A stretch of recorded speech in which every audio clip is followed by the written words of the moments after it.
अब इसका इजलास जो है वो ब्राज़ील में हो रहा है और इस मरतबा रियो के अंदर जो है वो ये इजलास होने जा रहा है। नरेंद्र मोदी जो है वो ऑलरेडी वहाँ पे पहुँच चुका है, लेकिन नरेंद्र मोदी को जाके वहाँ पे जाके ये बात पता लगी है कि इस मरतबा 3 ममालिक के जो सरबराहान हैं वो यहाँ पे आ ही नहीं रहे। एक तो जो चाइना है, चाइना के जो सदर हैं वो भी जो है वो इसके अंदर शी जिनपिंग, वो भी इसके अंदर 72 साल शी जिनपिंग वो भी जो है वो इसमें शिरकत नहीं करे, जबकि एक्चुअली ये ब्रिक्स जो है वो शुरू चाइना की वजह से हुआ था। 12 साल में पहली दफ़ा जो है वो किसी इजलास में शिरकत करने के लिए नहीं आ रहे और भेजा जा रहा है चीनी वज़ीर आज़म को। चीनी सदर जो है वो खुद नहीं आ रहे।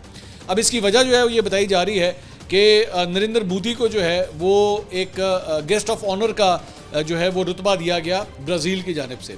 तो चीनी सदर जो है वो इसको स्नब करते हुए जो है वो ये कह रहे हैं कि नहीं, ये नहीं हो सकता कि नरेंद्र मोदी को जो है गेस्ट ऑफ ऑनर का जो है वो रुतबा दे दिया जाए, तो हम इसके अंदर जो है वो शिरकत नहीं करेंगे। ये बैनुल-अक़वामी तज्ज़ियाकार जो हैं वो ये बात कर रहे हैं कि शायद इस वजह से ये जो शी जिनपिंग हैं वो शायद इस वजह से नहीं आ रहे। इसके साथ साथ व्लादिमीर पुतिन जो रूसी सदर हैं वो भी नहीं आ रहे।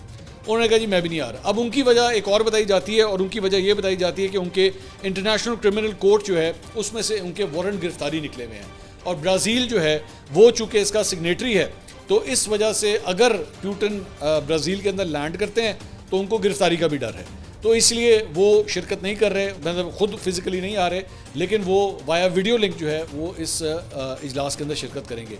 ईरानी सदर के हवाले से बड़ी इंटरेस्टिंग बात ये हुई, सिद्धांत सिबल हैं जो कि बेसिकली इंडियन जर्नलिस्ट हैं, वियॉन के लिए वो रिपोर्टिंग करते हैं। पहले उन्होंने ट्वीट किया, PM Modi Iran president Pezeshkian to meet on the sidelines of BRICS summit in Brazil. पहले उन्होंने ये कहा कि जनाब ईरान के सदर की और नरेंद्र मोदी की मुलाकात होने जा रही है, लेकिन उसके बाद चंद घंटों के बाद उन्होंने एक और ट्वीट किया। उन्होंने कहा Iran China Russia president to skip this year's BRICS summit. अब ये इटसेल्फ नरेंद्र मोदी के लिए बड़ा एम्बैरेसिंग हो गया, क्योंकि अभी शहबाज शरीफ की और जो ईरानी सदर हैं उनकी बड़ी गर्मजोशी के साथ जो है वो आपस में मुलाकात हुई। उसके विजुअल्स भी आए, बड़े अच्छे विजुअल्स थे। 2 मुस्लिम ममालिक के जो मतलब एक वज़ीर आज़म और एक सदर के दरमियान जो मुलाकात थी उसके बड़े अच्छे विजुअल्स आए। तो इस मौके के ऊपर जो है वो पहले ये एक्सपेक्ट किया जा रहा था कि पेज़ेशकियान जो है वो शायद नरेंद्र मोदी से भी साइडलाइंस के ऊपर मिलेंगे, लेकिन उनसे भी मुलाकात नहीं होती। तो चाइना के सदर नहीं आ रहे, रूस के सदर नहीं आ रहे, और ईरान के सदर भी जो है इस समिट के अंदर वो शिरकत ही नहीं कर रहे।